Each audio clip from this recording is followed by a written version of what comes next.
ये बड़ी डेवलपमेंट्स हैं। इनमें एक तो ये है कि इमरान खान साहब का केस लगा हुआ है और ये इस्लामाबाद हाई कोर्ट में 8 महीने इमरान खान साहब के वकला ने कोशिश की उनका केस लग जाए।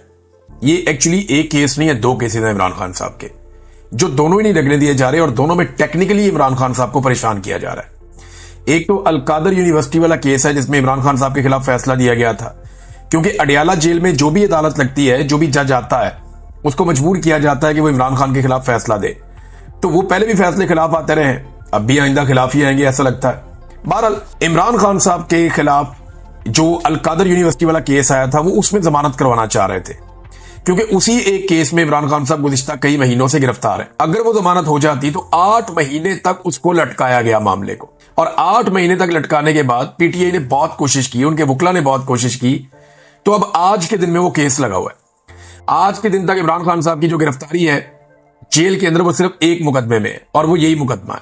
अगर आज इमरान खान साहब को बेल मिल जाए तो वो एक आजाद आदमी है, वो बाहर आ सकते हैं। लेकिन जो पैटर्न है वो ये बता रहा है कि जैसे ही इमरान खान साहब का एक केस खत्म होने लगता है तो पहले दूसरे में सजा दिलवाई जाती है, फिर पहले वाला केस खत्म किया जाता है। तो अब सजा किसमें दिलवानी है? वो एक मुकदमा बहुत तेजी से चलाया जा रहा है अदालत में, और जो मुकदमा अदालत में तेजी से चलाया जा रहा है वो तोशाखाना 2 है। तोशाखाना के अंदर 2 क्यों लगता है, जरा कभी आपने ये सोचा है? मामला ये है कि ये इमरान खान साहब पे तोशाखाना के हवाले से पहले 2 मुकदमा पहले चलाए जा चुके हैं। अब ये एक और मुकदमा है जो इमरान खान साहब के ऊपर तोशाखाना के हवाले से चलाया जा रहा है। यानी एक ही नौयत का मुकदमा है, उसको अलग अलग करके अलग अलग अदालतों में लगा के अलग अलग सजाएं दिलवाई जा रही हैं ताकि मैक्सिमम टाइम इमरान खान साहब को जेल के अंदर रखा जा सके।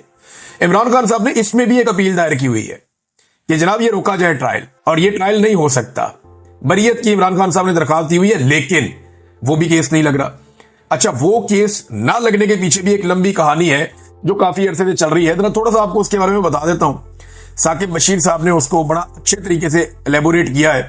बड़े सीनियर कोर्ट रिपोर्टर हैं, जिन लोगों से मैं कोर्ट के मामला सीखता हूं उनमें एक साकिब बशीर साहब भी है, बड़े मेहरबान है। मैं कभी कभी फोन कर लेता हूं, उनकी मेहरबानी, वो चीजें बता देते हैं। वो ये कहते हैं, और उनके लिए भी हैरान कुन है, वो कहते हैं ये भी एक क्लासिकल केस है, लगभग 9 माह हो गए हैं और इमरान खान साहब का केस नहीं लग रहा। जस्टिस इनाम अमीन मिन्हास सुन रहे हैं ये केस, और किस्सा कुछ ऐसे हुआ कि ये केस लगा था सबसे पहले मियां गुल हसन औरंगजेब के सामने। उन्होंने कहा कि इसके ऊपर जो एतराज है वो खत्म किए जाए। तो 20 जनवरी को ये जस्टिस इनाम अमीन मिन्हास एडिशनल जज बन गए। फिर एतराज जब खत्म हुए तो ये केस जाना तो वापस चाहिए था उसी जज के पास जिसके पास पहले लगा हुआ था, क्योंकि उन्होंने तो कहा था एतराज खत्म करवा ले और वापस यहीं पे ले आए एतराज खत्म करके। लेकिन हुआ ये कि जब केस के एतराज खत्म हुए तो ये केस बजाय इसके लगता जस्टिस मियां गुल हसन औरंगजेब साहब के पास, ये चीफ जस्टिस आमिर फारूक साहब ने, जो नए जज आए थे, कच्चे जज यानी एडिशनल जज, उनके सामने 23 जनवरी को ये केस लगा दिया, और तब से लेकर अब तक ये केस सुना ही नहीं जा रहा। अब ये मामला, मैं और भी इसमें बहुत सारी चीजें बता सकता हूं, लेकिन इसको यहां रोक लें। तो ये केस इसलिए नहीं सुना जा रहा कि वहां पे भी इमरान खान साहब तोशाखाना 2 में फारिग होते हैं, और यहां इमरान खान साहब जो है वो अलकादर में भी फारिग होते हैं। तो अगर ये 2 केस उड़ जाते हैं तो इमरान खान साहब को फिर अंदर रखना सिर्फ 9 मई का कोई मुकदमा बना के मुमकिन होगा। और 9 मई के मुकदमे में सुप्रीम कोर्ट ऑफ पाकिस्तान पहले ही कह चुकी है कि इमरान खान तो गिरफ्तार थे, अंदर थे, और उन्होंने सुप्रीम कोर्ट के अंदर खड़े होकर कहा कि ये जो कुछ भी हुआ बाहर, ये अच्छा नहीं हुआ। उन्होंने उसके ऊपर अफसोस का इजहार किया इमरान खान साहब ने, और ये उस रिएक्शन के नतीजे में हुआ जो इलीगल एक्शन किया गया था रेंजर्स की जानिब से इस्लामाबाद हाई कोर्ट में। ये है टोटल कहानी। अब आज अदालत में क्या होने जा रहा है जाकर देख लेते हैं। 11:30 बजे अदालत में पहुंचेंगे सब लोग, कोर्ट रूम नंबर 1 में, जहां chief justice Islamabad high court और दीगर लोग ये सुनेंगे। इमरान खान साहब ने इसी चीफ जस्टिस के बारे में कहा कि इन्हें 3rd अंपायर बनाना चाहिए। अगर पाकिस्तान ने मैच जीतना है तो आसिम मुनीर को और मोहसिन नकवी को ओपनर भेजो, कादी फायद ईसा को और सिकंदर सुल्तान राजा को अंपायर बनाओ, और 3rd अंपायर लगाओ जस्टिस लोगर को, जो केस ही नहीं लगने देते।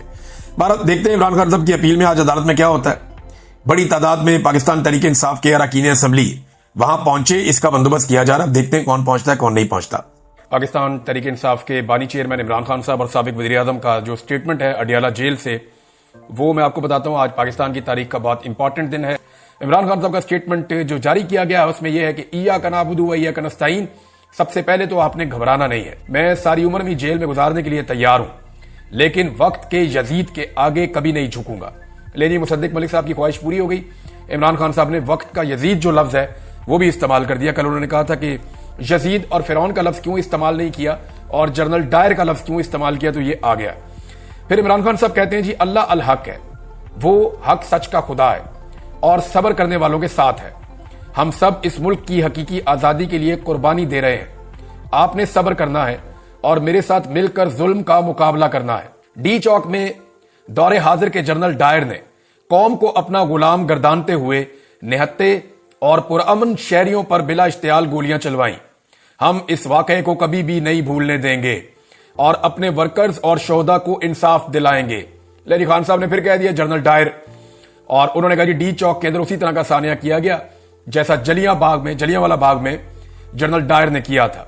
उन्होंने कहा ना इस वाकये को हम कभी भूलने देंगे और अपने वर्कर्स को और शोहदा को इंसाफ दिलाएंगे। बहरहाल इमरान खान साहब वहीं खड़े हैं जहां वो पहले दिन से खड़े थे, यानी उन्होंने अगर कहा था कि एब्सोल्युटली नॉट, तो ये वो वाहिद आदमी है जो अभी भी अपने मौकिफ के ऊपर खड़ा है।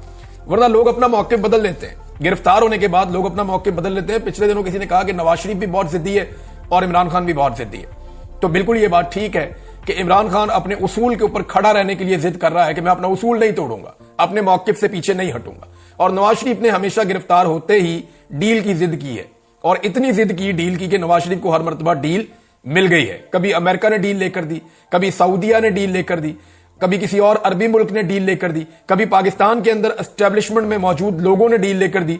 लेकिन इमरान खान साहब जो है वो डट गए हैं, वो इस तरह की डील लेने के हक में नहीं है, जबकि दूसरी जानिब नवाज शरीफ साहब जो हैं वो हमेशा डील लेने में कामयाब हुए हैं। इमरान खान साहब ने एक और बात की और इसको फवाद चौधरी साहब ने भी इसी बात को रिपोर्ट किया है। मैं मेरे ख्याल में फवाद चौधरी साहब का जो स्टेटमेंट है वहां से आपको पढ़ के सुनाता हूं, जरा आसानी से आपको समझ आ जाएगा। फवाद चौधरी साहब कहते हैं कि इमरान खान साहब से मुलाकात हुई आज 9 मई के एक और जाली मुकदमे में अडियाला जेल हाजिर हुए। इमरान खान से दूसरी मुलाकात हुई।